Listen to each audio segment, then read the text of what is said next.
Hi everyone, welcome to our video. Today we'll train you on how to use the Pulse Team Lead app by ANAROCK CRM. I'm Shehzaad Ansari and I'm your training manager.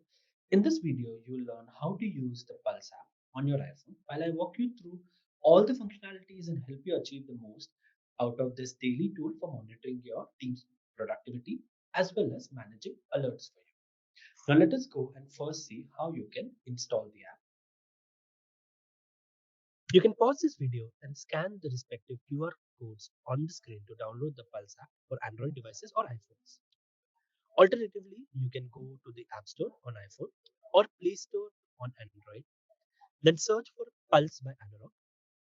Click on Pulse the Team Lead app. Click download to install the app. Once the app is downloaded, click on Open. Enter the company code. Click on Submit. Enter the mobile number and click on Send OTP. OTP is sent via SMS and email both. Just give me a second. Once you have entered the OTP, you are all set to log in and experience the app to the fullest. Also, you can click on allow in terms of any notification which you want to receive, like any alerts.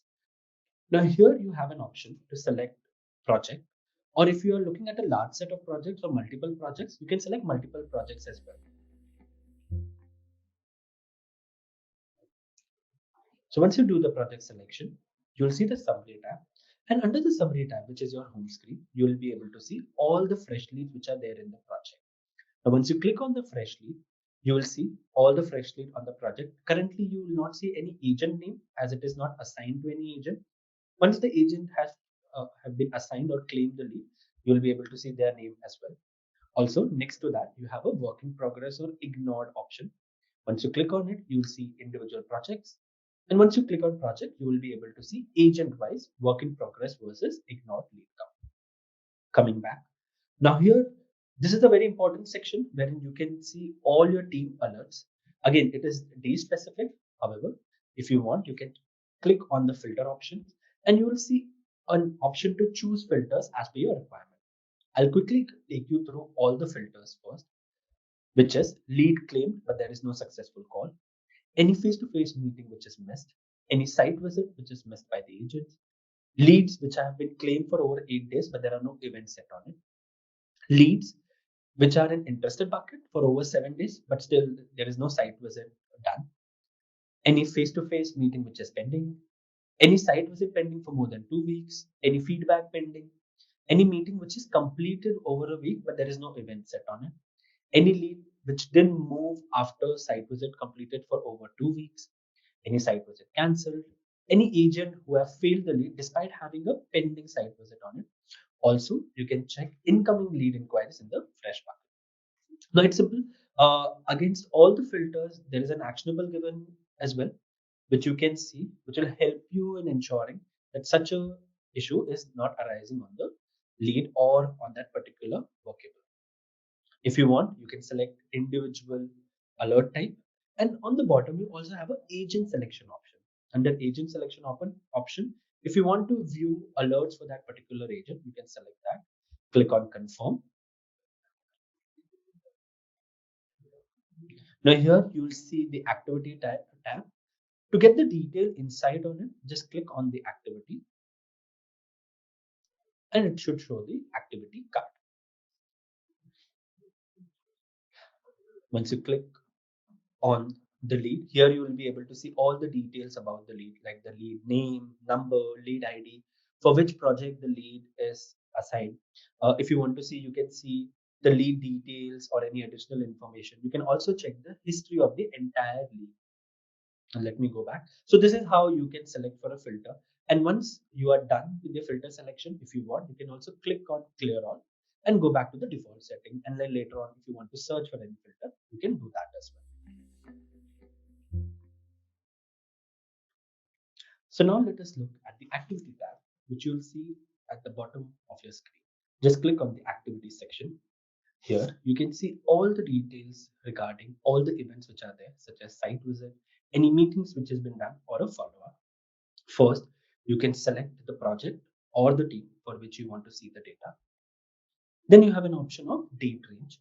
Here you can see the data on daily basis. So you can select a particular date on a weekly basis, on a monthly or a quarterly as per your requirement.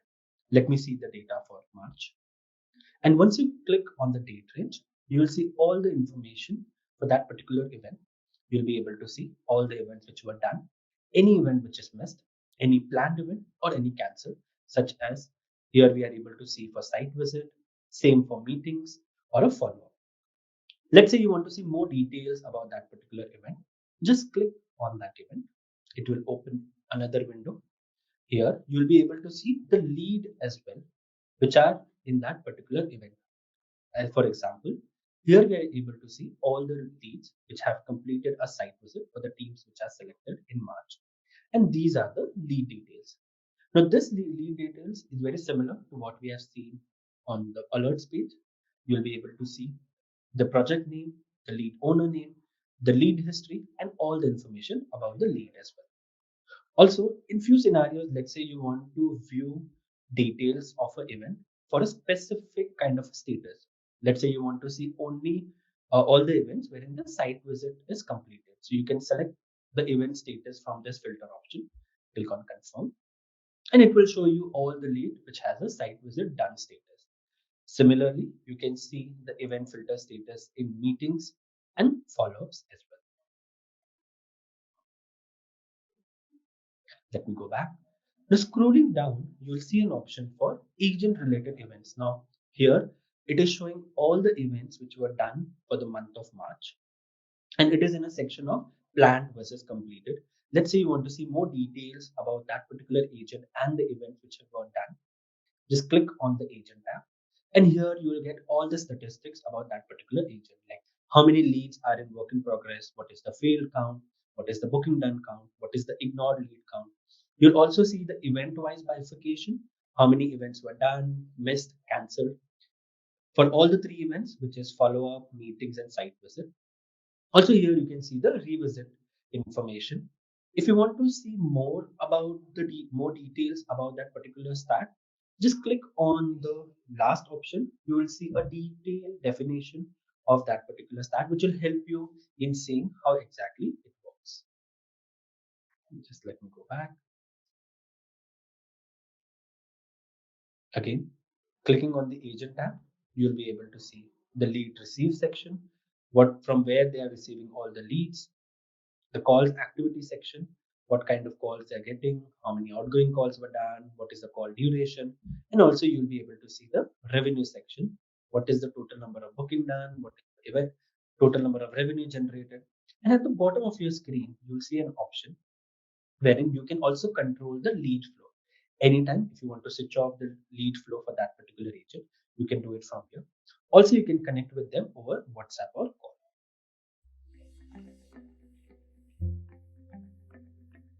Now let us see the extra options for the Pulse app. You can access it by clicking on this hamburger sign, where you will see your name and your contact details available. Also, in any scenario, if you have any issues and you want to connect to a support team, you can just click on this need help section.